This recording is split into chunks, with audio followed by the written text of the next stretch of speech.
14 বছৰ হ'ল আজি মানে ভাতে খোৱা নাই। তেতিয়া 12 বছৰ আছিলে ন, 2 বছৰ আগত মই বনাইছিলো। কিছুমান মানুহে বিশ্বাস নকৰে কিন্তু আচলতে হয়, ৰিয়েলি নিউজ 18ও আহিছিলে মোৰ ভিডিঅ'টো চাই কিনে, তাৰমানে এইফালে নিউজ বনাইছিলে।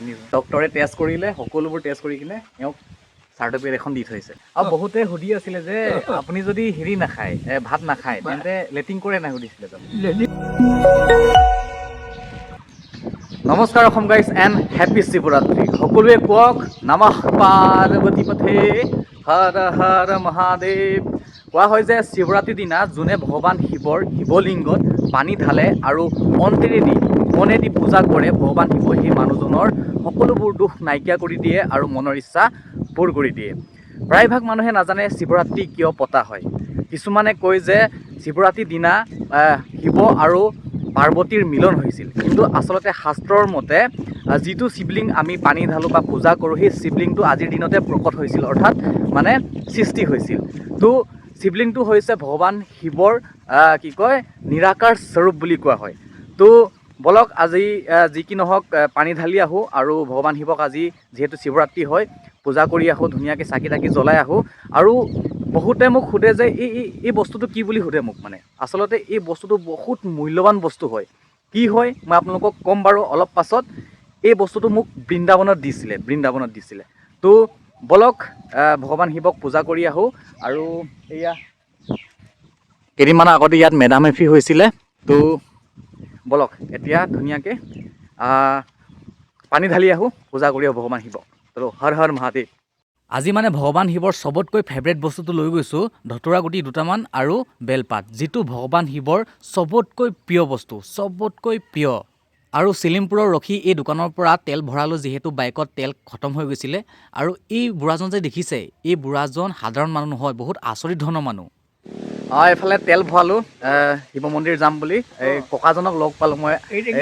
এবছৰ নে 2 বছৰ আগতে ভিডিঅ' বনাইছিলোঁ এই ককাজন। আজি কেইবছৰ হ'ল? আজি 14 বছৰ হ'ল আজি মানে ভাতে খোৱা নাই। তেতিয়া 12 বছৰ আছিলে ন, 2 বছৰ আগত মই বনাইছিলোঁ। আৰু বহুতে সুধি আছিলে যে আপুনি যদি হেৰি নাখায়, ভাত নাখায়, তেন্তে লেট্ৰিন কৰে নাই সুধিছিলে। লেট্ৰিন অলপমান পানী অকণমান হয় আৰু মানে কি খাই আছিলে? মই এতিয়া গৰম পানী অকণ খাওঁ, গাখীৰ অকণমান খাওঁ।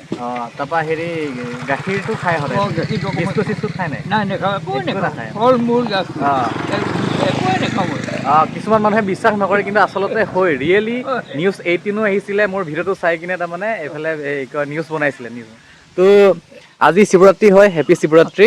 হেৰি নহয়, 12 বছৰতে মোক অসম সংঘই এখন হেৰি দি থৈছে, চাৰ্টিফিকেট। ঠিক আছে। মই দেখুৱাই দিছোঁ তোমাক।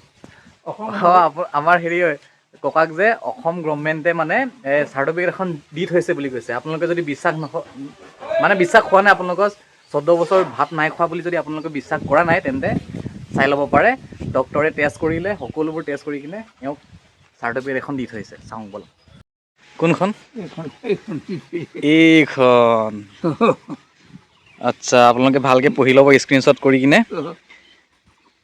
আচ্ছা, কেতিয়া দিছিলে আপোনাক এইখন? 12 বছৰতে দিছিলে। 12 বছৰতে দিছিলে তাৰমানে? 12 বছৰত দিছিলে। আচ্ছা। এনেকুৱা ধৰণৰ কিছুমান আচৰিত মানুহ এই পৃথিৱীত আছে। আৰু এয়া দোকান হয় ককাৰ দোকান। ককাই ভাত চাত নাখালেও তাৰমানে সকলোবোৰ কাম কৰিব পাৰে। আৰু এয়া হৈছে তেওঁৰ চাৰ্টিফিকেটখন। অ' মাই গড। পাৰিবি নাই হেৰি 14 বছৰ ভাত নোখোৱাকৈ থাকিব? পাৰিব নাই? মই নোৱাৰোঁ দেই। সেই মানুহজন আছে, সেই বুঢ়াজন যে 14 বছৰ ভাত নাই খোৱা বুলি কয়। আচ্ছা, আপুনি যেন ডক্টৰ হয়, পচিবল হয় নাই আপোনাৰ মতে? হয়। ৰিয়েলি হয়। ঠিক আছে, হ'ব, হেপী শিৱৰাত্ৰি। মন্দিৰত সোমাই পোনপ্ৰথমে শিৱলিংগত পানী ঢালিলোঁ আৰু ধূপকাঠি চাকি জ্বলাই সকলোৰ কাৰণে প্ৰাৰ্থনা কৰিলোঁ, যাতে ভগৱান শিৱই সকলোকে মংগল কৰে।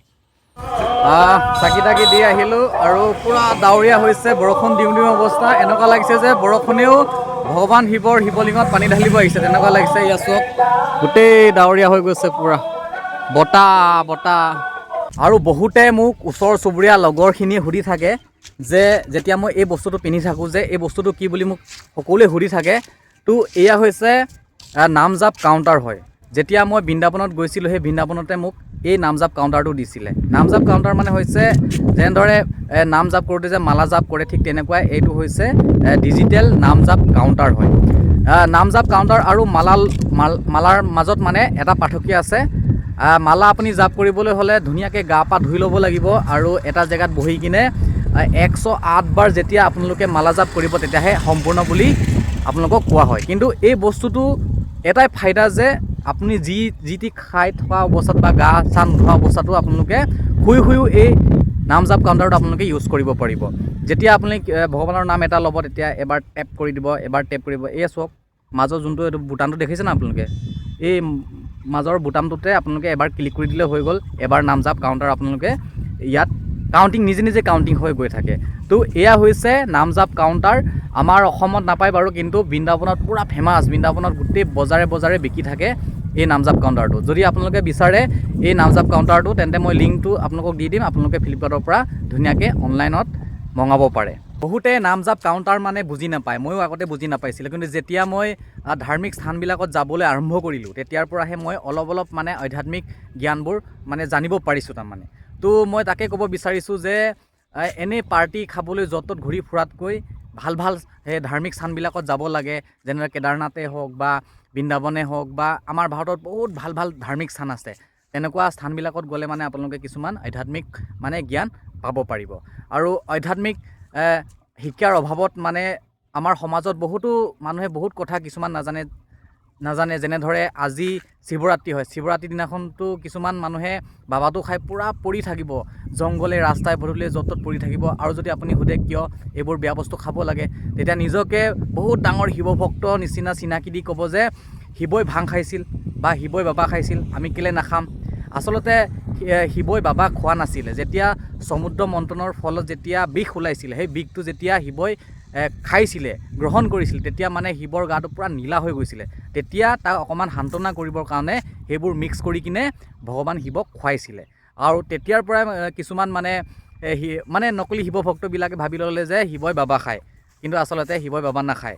মানে কুছবি শিৱই আচলতে মই এটা কথা কওঁ, নিজকে যদি ইমান শিৱভক্ত বুলি নিজকে ভাব তেন্তে ভগৱান শিৱই বিষ খাইছিল, তই অলপমান জেহেৰ খাই চাওঁ।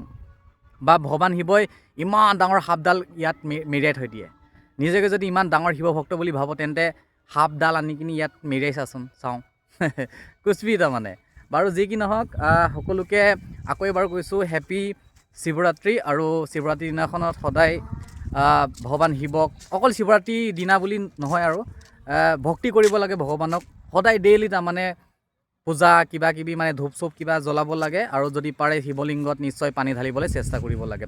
আৰু বিশেষকৈ আমাৰ অসমত যদি ক'বলৈ যাওঁ, মোৰ জনামতে মই মানে আই এম নট শ্যোৰ, কিন্তু শিৱসাগৰত চবতকৈ ডাঙৰ হয় নেকি মানে শিৱৰাত্ৰিটো। যিহেতু শিৱসাগৰত শিৱদৌলটো আছে, আমাৰ অসমৰ ভিতৰত চবতকৈ ডাঙৰ শিৱদৌল আছে শিৱসাগৰত। তো শিৱসাগৰত বহুত ডাঙৰকৈ হয়, মানে বহুত দেশ বিদেশৰ পৰা মানুহ আহে, বহুত ভাল লাগে। এইবাৰ কিন্তু মিছ কৰিলোঁ। চাওঁ নেক্সট ইয়েৰত যদি ভোলে বাবাই মাতে নিশ্চয় যাবলৈ চেষ্টা কৰিম। তো থেংক ইউ ছ' মাছ। ভিডিঅ'টো কেনেকুৱা লাগিলে নিশ্চয় কমেণ্ট কৰি জনাব, আৰু ভিডিঅ'টো শ্বেয়াৰ কৰি দিব, আৰু চেষ্টা কৰিম ভাল ভিডিঅ' দি থাকিবৰ বাবে। ধন্যবাদ।